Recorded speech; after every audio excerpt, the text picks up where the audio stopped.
Hello, everyone, and attempt number 5. Hopefully, my computer doesn't crash because it's like OBS has completely frozen my computer several times now. But I think I found the issue. But anyway, let's get into it. This is the 8th tarot card, justice or justice adjustment, and so the act of adjustment, suspension of all action pending decision in material matters may refer to lawsuits or prosecutions, socially, marriage or marriage agreements, politically, treatises. So this is a very important card because it sort of ties into the Chariot a little bit, because the Chariot in ultimately is the amalgamation of opposites going in together to turn the wheels, right? It's actually not. So it's important to remember when you're making these two things to make a third thing, the other two things are not necessarily destroyed. Think of it like in chemistry. There's hydrogen and oxygen. They make water, and but like the hydrogen and the oxygen atoms are not destroyed in the process to make that third thing. But like apart, hydrogen and oxygen are two different things. So in a sense, kind of contrary. So we will now get into the beginning of it. This card in the old pack was called Justice. This word has none but a purely human and therefore relative sense, so is not to be considered as one of the facts of nature. Nature is not just according to any theological or ethical idea, but nature is exact. So that's really important, because that's not to say that nature is fair or right or moral. It just means it's exact. So life generates death. Death generates life. Good creates evil. Evil creates good. Equal parts light and dark. There's like an exact opposite of both in all of them. And I think that's where people need to realize that, yeah, there's not a single thing that's out of place in this universe. Not one thing. Doesn't exist.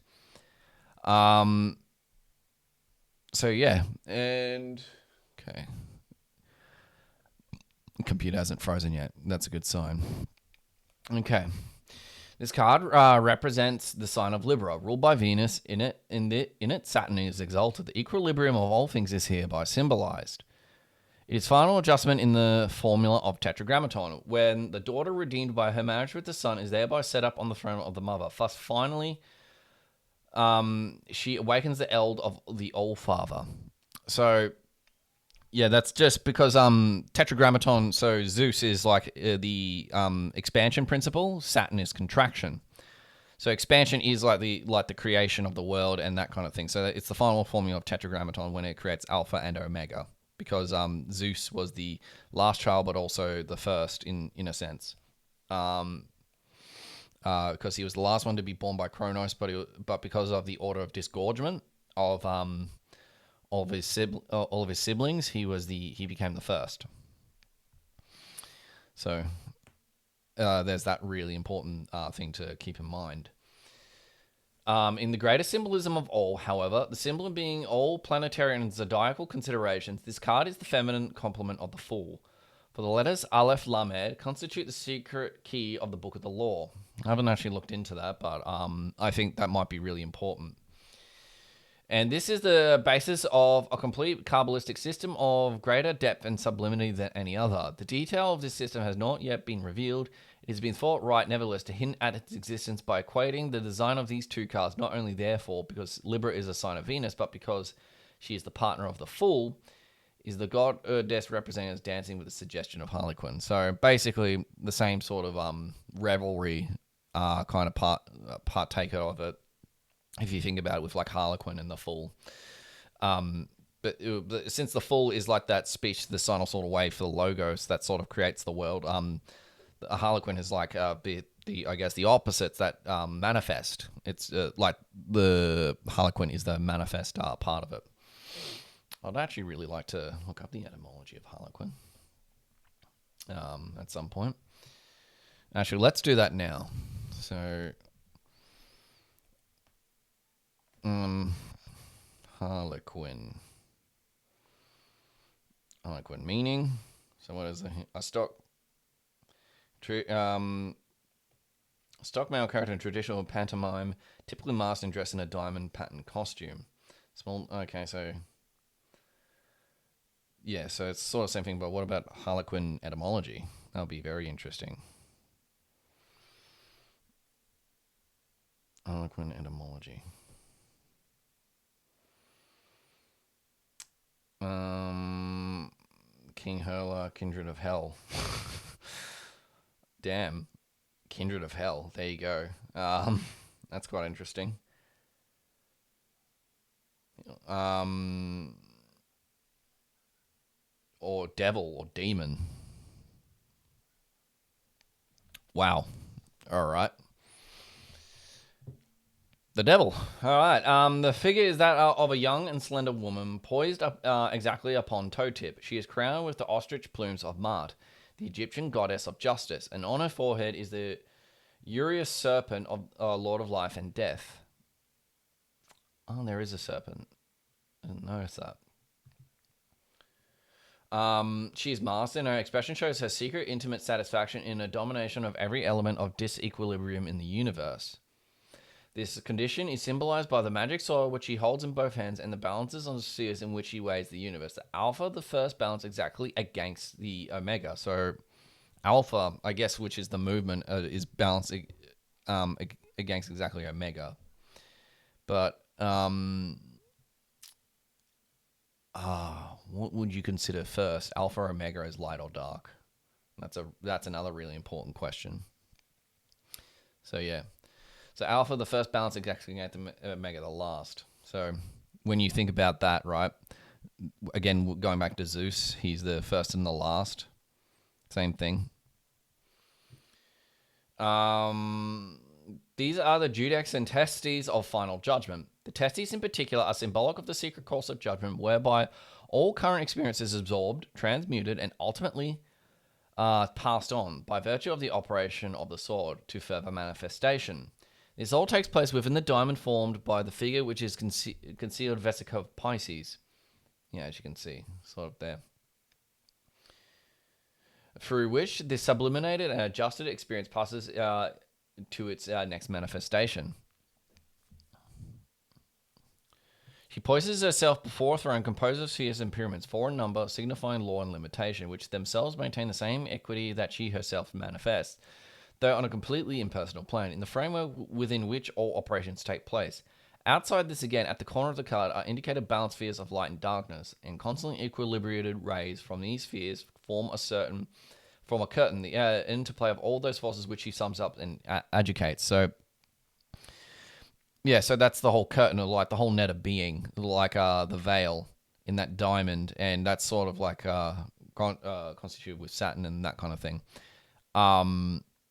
And I think that's really important because if everything is entangled and opposites generate each other, then every sort of movement has an omega point. So I'm not too sure if there really is an omega point in the universe because there was never a beginning, there was never really an end. But there is some opposite generated elsewhere every single time.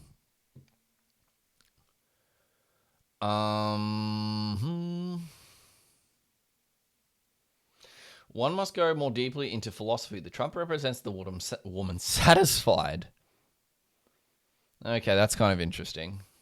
Like, equilibrium stands apart from any individual prejudices. Therefore, the title in French should be rather be justice. In this sense, nature is scrupulously just. It is impossible to drop a pin without exciting a corresponding reaction in every star. The action has disturbed the balance of the universe. So there you go. Like, or it could be simply like each time you make an action, it will just cause a chain reaction the whole time, like alpha, omega, alpha, omega, alpha, omega. It'll just do this interplay, sinusoidal wave sort of thing. The action, yeah. So the woman goddess is Harlequin. She is the partner and fulfillment of the Fool. She is the ultimate illusion, which is manifestation. And illusion. Maya. She is the ultimate illusion, which is manifestation. She is the dance, many colored, many wild, of life itself, constantly whirling. All possibilities are enjoyed. Under the phantom or show of space and time, all things are real. The soul is the surface. Precisely because they are instantly compensated by this adjustment, all things are harmony and beauty. All things are truth because they cancel out. And it's really important to sort of elucidate what that kind of means, right? When we talk about truth, there's sometimes ridiculous falsehoods, right? Like the Earth is not, for example, flat. Like it's so fucking stupid. Like that's like patently false. But when you consider paradoxes, it becomes a bit more messy and a little bit blurry. What's true and what's false, and that, my friends, is the true part of it. And think of it this way: when you have remember how there's two half truths. When they both come together, it actually comes to the truth. Well, the third thing of a high nature, like it was with the chariot and that kind of thing. She is goddess match. She bears upon the nemesis of the ostrich feathers of the twofold truth. There you go. Truth is twofold, not singular. It's twofold.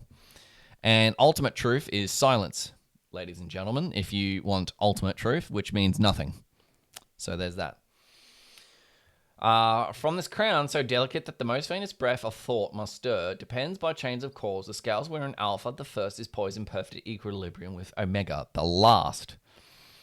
The scales of the balance are the two witnesses in whom shall every word be established. She is therefore to be understood as assessing the virtue of every act and demanding exact and precise satisfaction. So when you sort of say something like, it's like, for example, magical oaths are no joke. Like they are magically binding, and they're like, you don't even sometimes need a person to really overlook it. If you break your oath, for example, to like a goetic demon that you've sworn to, bad things will happen. Or you, like, if you find yourself in trouble, you ought to break it, and all that other kind of thing. Or angels, if you're into like Enochian and that kind of thing. So oaths, when you swear an oath, whether it's in private or in public, you better fucking be careful. Like seriously, it doesn't matter where you say where you make promises, in public or in private. So always keep that in mind, people. More than this, she is the complete formula of the dyad. The word al is the title of the book of the law, whose number is 31. The most secret of the numerical key. Oh, that's actually, yeah, Alpha, Aleph, Lamed. So that's sort of like the formula that Frater Ricard sort of came up with. And that's why it's got Al at the beginning, I guess, whose number is 31, and that's sort of on his what do you call it? Fuck, it's escaping me now, but you get what I mean. The most secret of the numerical keys of that book, she represents manifestation which may always be cancelled out by equilibration of opposites. Yeah, so like I was saying, like when there's equilibration of opposites, when like sort of they contract, basically they cease to exist in a sense, which cancel each other out. It's a bit like how you think of sound, like noise cancelling. How it actually works is like it actually creates an opposite wave in order to cancel out noise. And I think that's like a perfect example of what opposites do when they come together. They cancel out. She is wrapped in a cloak of mystery, the more mysterious because Diaphanos is... never heard of that name. She is the Sphinx without a secret because she is purely a matter of calculation. Eastern philosophy, she is karma. Now, yeah, so karma, like karmic consequences. I think I'm not too sure how much I agree on the idea that for all your actions, like it's going to come around, but like all actions do have an opposite effect, and sometimes they will usually come back to you. And I sometimes wonder, depending on the actions that you do in this life and how they come back to you in a next life, for example. So I have thought about that. But the jury's still out on that one, I guess. I'm not certain. Her attribution developed this thesis. Venus rules the sign of the balance, and that is the show of the formula, love is the law, love and the will. But Saturn represents above all the element of time, without which adjustment cannot take place. Without time, adjustment cannot take place. Okay, that's actually kind of interesting. Because yeah, we need that dimension of time to have any existence at all, and that's much more important. For all action and reaction take place in time, and therefore time being itself merely a condition or phenomenon, all phenomena are invalid because uncompensated. So, for all action and reaction take place in time, so that might mean that opposites are temporal. So like we can have like a lot of good in one particular time and a lot of bad in another, maybe. That's probably what can happen. Maybe there is like currently like a lot of bad in the world right now instead of good. But there's a temporal part of it in which at some point it will be completely good for a while, you know? Not sure about that though. Whether it's always opposites are always there, or like it's temporal and the opposites exist on other parts of the axis of the dimension of time. I'm not sure about that. I'll have to find out in my own experiences. The woman, satisfied from the cloak of the vivid wantonness of her dancing wings, issue her hands. They hold the hilt of the phallic sword of the magician. She holds the blade between her thighs. This is again a hieroglyph of lover's law, love under will. Every form of energy must be directed, must be applied with integrity to the full satisfaction of its destiny. Yeah. Too right. So let's look at some of these correspondences. Horus, Vishnu, Demeter, that was one of the Greek gods. Venus, of course. Cat's eye. These are always the mega Charon. Legendary orders of horror, dragon, the human body, the heart. Wow, okay, so that actually corresponds to the heart. The daughter of a flaming sword, nose printed on tarot, trumps 11. Typhon. 3 heads, bull, man, snake tails. Oh, that's Goetia. All right, so now that we've actually gone through that part, ladies and gentlemen, let's look at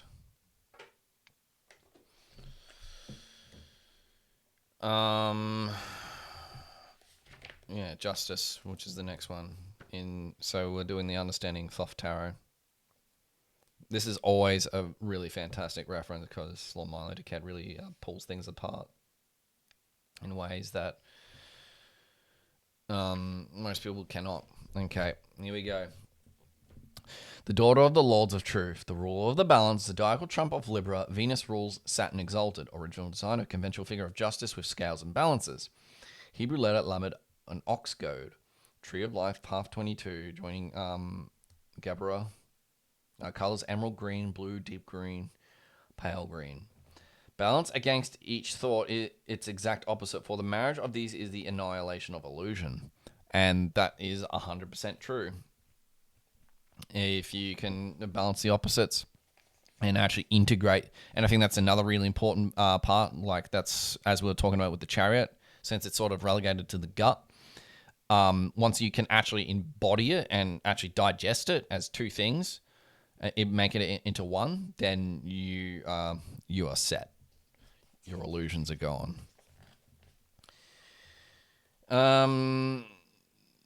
The woman, satisfied from the cloak of vivid wantonness of her dancing wings, issue her hands that they hold the hilt of the phallic sword in the magician. She holds the blade between her thighs. Harris to Crowley. Okay, so that's where it comes from. I'll do a new justice. Damn her. Do you think there was ever a woman satisfied with what a with what a smirk she would greet the dawn? Yeah, Crowley does a lot of backhanded stuff towards women. It's nothing new. But yeah, I concur a bit. My experience of satisfied women is that they do greet the dawn with a smirk, if not the dawn, anytime up to 5 o'clock in the afternoon, and only when it wears off does one have to start all over again. These notes on justice, or as we have preferred to call it, adjustment, I suppose was in a very bad temper when I made my criticism. but I do feel strongly that the plumes of Mart are too insignificant, and the dove and raven look simply stuck on. Nor do I think that the tessellated pavement is quite right. The general criticism is that the card is a little too cold. Libra is the sign of autumn, seasonal mists and mellow fruitfulness. Close bosomed friend of the maturing sun. In your card, you have got the idea of balance, static, where it ought to be dynamic. I think that this might be referring to the temporal, because like if we think about it, if it's not temporal, then in a sense, yeah, balance is adjustment is static, not dynamic in its absolute sense. Nature is not the grosser weighing out a pound of sugar. It is the compensation of complicated rhythms. So maybe it's rhythm. Yeah, there you go. A bit like how when you look at music, it actually does need to balance out at some point in the song. Otherwise, something doesn't feel right. So maybe actually it's balance is temporal. And at some point, something's got to give when like there's suffering and all other kinds of crap going on that it will eventually turn out proper.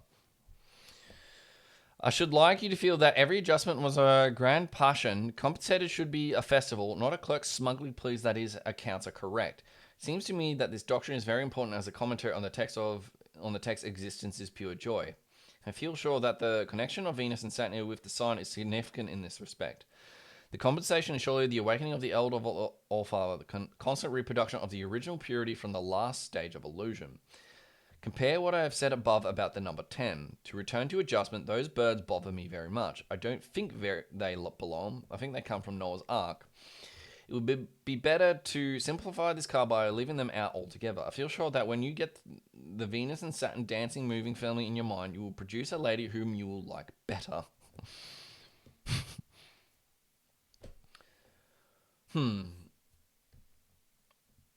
Okay, so that's Crowley to Harris.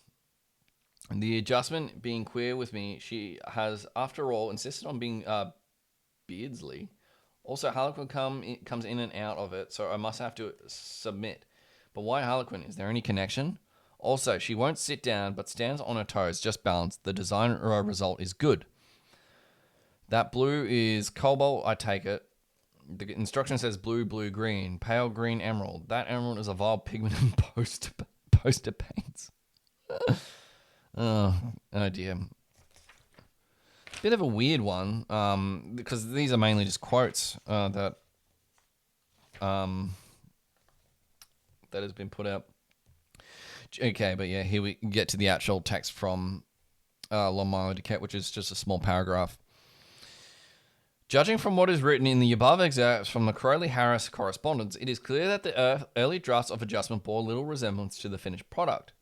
Crowley obviously had a clear idea of what was needed, and the fact that he wrote so passionately on the matter underscores the importance he ascribed to this trump. Like I was saying before, it's quite an important one, really important. His words are aimed, however, not only at Fred Harris, the artist, but at Sora Tazaba, the magical student. He not only wanted the adjustment card to turn out the way he wanted Harris to appreciate its spiritual importance and achieve an epiphany of understanding. Yeah, because I guess a lot of people don't appreciate that when you're talking about balance and things like that. It appears to me that they both were very successful. The goddess of adjustment is in perfect balance, left to right and top to bottom. Amid spheres of light and darkness, she stands on tiptoe at the very point of her sword, an enormous set of balances suspended from the perfect point of her crown, the ostrich plumes of Mart, the Egyptian goddess of justice. The left scale pan holds the alpha and the right the omega. The lines from her toes to the scale pans to the tip of her crown creates a lozenge, a type of vesica. It does too. Yeah, there you go. It's vaginal. And it's phallic, and that's why it's between her legs. Consider that, people. By which students' mystic geometry measure the immeasurable, which stretches the fabric of space to reveal the goddess. Crowley calls adjustment the feminine complement of the fool. The combined Hebrew letters these cards represent Aleph and Lamed, spell Al and enumerate 31. Al is the root of the Hebrew word for God. There you go. And La is the Hebrew word for not. In the Western Zen of Thelema, God, not God, is a very important concept. God, not God.